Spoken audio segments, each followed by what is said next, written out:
Many of the comments on my first video in this series make a point of how I should have been speaking up about Feminist Frequency's misrepresentation of the video game industry years ago. They say that the damage has already been done and that nobody is really paying any attention anymore. Well, it may interest you to know that Ms. Sarkeesian is still at it. Just a couple of weeks ago, she released a video entitled, "Not Your Exotic Fantasy," where she now criticizes the representation of race in video games. Specifically, she targets the intersection of the sexualized representation of women with their skin color. Now, as far as I know, this is the first time that Feminist Frequency has decided to include depictions of race as part of her criticism. And so, in this response video, I want to directly address what she has to say. In particular, I hope to expose how Ms. Sarkeesian's narrow ideology may actually be blinding her to some key elements of video game design and development. In the interest of brevity, I'm not going to drag you through her entire video, but I will hit some of the more salient points. So let's kick things off. Ubisoft's 2012 game Far Cry 3 cast players as Jason Brody, a young white American man vacationing in Bangkok with his brother and their white friends. But their carefree fun comes to an end when a skydiving trip goes wrong and they all end up being kidnapped by evil pirates who, you guessed it, are not white. All right, so we're only 15 seconds in, and already you've probably picked up on Anita's new twist. She's mentioned being white 3 times and is strongly insinuating that she's calling out specifically white racism in video games. I'll return to this point later, but for now, just note how she's framing things up. Jason escapes and encounters a group of island natives called the Rakyat, who enlist his help to rid their island of the pirates, ushering Jason into his exotic and exciting new role as a tribal warrior and white savior is Citra, a young woman who's viewed among her people as a warrior goddess. Under her guidance, Jason's adventure rapidly becomes an absurd hodgepodge of racist stereotypes about tribal cultures and brown women. Okay, 30 seconds in, and the ideology that carries through the rest of the video has become pretty clear, hasn't it? Anita is a disciple of the religion of identity politics. Each of us are born under a form of original sin based primarily upon our skin color and sex, and hence, she sees people as existing in a hierarchy that is stratified by race and gender. As I said in my video on Gamergate, I am opposed to this worldview. I feel that it is harmful and divisive to reduce people to their demographic markers rather than, as MLK said simply, to judge people not based on the color of their skin, but on the content of their character. Anyway, Anita wraps up her criticism of the game Far Cry 3 by describing how the game ends. Citra's strange mystical powers return later in the game when she blows a glowing dust into Jason's face, triggering another hallucinatory sequence that culminates in the game-ending choice: to save Jason's friends and leave the island, or to do Citra's bidding, to savagely kill his friends and stay on the island with her. If players choose to murder Jason's friends and stay with Citra, a scene plays in which the two of them have sex. Then she stabs him while stating that their child will become the new leader of the tribe. Of course, Anita finds this ending to be another example of a woman's sexuality provided as a motivator and reward for the presumed straight male player. Citra is yet another example of a female character whose sexuality is presented as a motivator and reward for the presumed straight male player. In my first video, I talked about reciprocity as a way to sometimes shed some light on alleged sexism in games. So I can't help but wonder how Anita would have viewed this same storyline if the races and the genders of the characters would have been precisely reversed. Suppose, for example, you played as a black woman who was on vacation and then was captured by a white man who had magical powers. You were then forced to do his bidding until the end of the game where, if you made the wrong choices, he would blow a hallucinogenic drug in your face, rape you while you were still under the influence, and then kill you. I suspect that Anita might find that this version of things also to be rather, shall we say, problematic. May I be so bold as to suggest that if your worldview encourages you to see rape and murder in terms such that it always places the blame on one sex or on one skin color, regardless of who is the actual victim, that maybe you might want to reconsider the moral rectitude of that worldview. Moving on, here's another example of Anita's narrow ideology concerning race, coloring things from later on in the video. In Diablo 3, there are 6, soon to be 7 classes to choose from, but only one of them is represented by black characters, the Witch Doctor, employing just about every visual stereotype about tribal warriors in the book: elaborate piercings, skull masks and body paint, and carrying voodoo dolls and shrunken heads as items of power. The Witch Doctor is a caricature of tribal identity rooted in centuries-old racist imagery that has no place being perpetuated in the 21st century. What bothers me the most about Anita's portrayal here is that she is so quick to gloss over the other options and examples of characters that Blizzard provides in their Diablo series of games. If you blinked, you may have missed out that there are other non-sexualized female heroes to choose from. You can completely ignore the voodoo priest character if you don't find it to your liking. Also, she doesn't mention that in Diablo 2, the righteous paladin is a black character.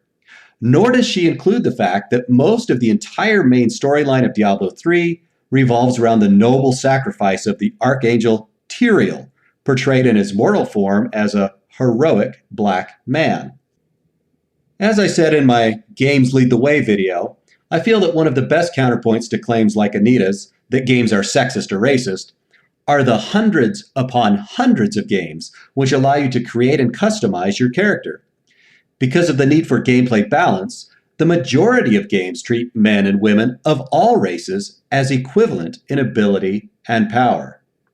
Okay, so far, so much the same old thing from Feminist Frequency. As per usual, Anita is misrepresenting the degree of alleged racism and sexism in video games by focusing in on narrow representation. But as I watched this video, I noticed something really strange. Something where I think Anita's severe ignorance of video game culture really comes out. Remember earlier when I said that she frames up her video in terms of white racism? For example, Anita shows these clips from old movies from about 6 decades ago to illustrate how white men exotify Asian, particularly Japanese, women. When certain white men falsely view Asian women as inherently more obedient or submissive than women from other cultures and sexually fetishize them as a result of these false notions, those women are being exotified, and their race is falsely depicted as the defining aspect of their character and personality. Now with that in mind, listen carefully to what she has to say in her criticism of the game Hyrule Warriors.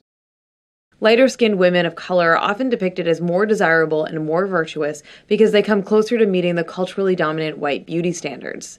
This insidious notion that a darker skin tone reflects a less moral or virtuous soul is hardly new to the Zelda franchise, in which the heroic and noble characters like Link and Zelda are fair-skinned, while the recurring villain Ganondorf is associated with the darker-skinned Gerudo people. Did you catch it? Anita is so wrapped up in her anti-white ideology that she says Hyrule Warriors errs in its depiction of women because it perpetuates the culturally dominant white beauty standards. Because they come closer to meeting the culturally dominant white beauty standards. There's just one problem here. The game Hyrule Warriors wasn't made to conform to culturally dominant white beauty standards. It was made by the Japanese. No white people were involved. Anita goes on to make this same mistake again when she calls out Resident Evil 5, another game that was made by exclusively Japanese developers.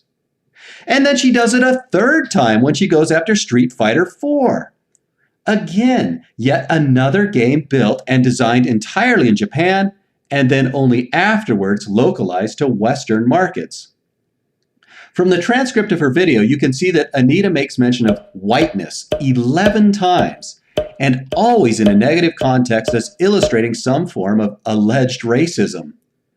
But she doesn't mention Japan or the Japanese even once. Isn't that interesting? As you watch Anita's video, you'll also note that she makes quite a big deal out of what she calls cultural appropriation. These are not respectful, well-researched representations of actual cultures. Rather, they represent a form of cultural appropriation, when a dominant culture exploits and often profits from the history, culture, or traditions of a marginalized group. like a white person putting on a sombrero and a fake mustache, grabbing a bottle of tequila and saying they're going as a Mexican for Halloween. These offensive and embarrassing depictions reduce rich cultures down to a few stereotypical signifiers. Personally, I think the idea of cultural appropriation is rather ridiculous. I mean, who is to say when someone is wrongfully appropriating someone else's culture? How can you reliably tell the difference between cultural appropriation and cultural exchange, or even cultural celebration? Isn't the cross-pollination of cultural customs, foods, and ideas generally a good thing? And even if you're making a joke based upon dressing up in the traditional clothing of another culture, isn't the joke mostly upon you because it is clear that you personally look ridiculous in that getup? And really, who is being harmed by this silliness anyway? Think back to Anita's very first video in her Tropes vs. Women series from 3 years ago. As you might remember, she called it Damsels in Distress and used Japanese games like Star Fox, Donkey Kong, and Mario Brothers in an attempt to make her point. At the time, I didn't think Anita intended to make race an issue. But with this latest video and her 11 mentions of being white as something shameful, it's pretty clear that she's expanding her reach beyond alleged sexism in video games to now include alleged racism as well. This latest video is a perfect example of how Anita's worldview colors everything she does. In her terms, I'd even go so far as to say that she is culturally appropriating Japanese games to serve her ideological agenda. Now I'm going to be charitable here and assume that Anita simply didn't recognize that roughly half of the games she uses in this video to demonstrate white racism were actually developed by the Japanese. Let's just chalk it up to ignorance rather than malice this time, shall we?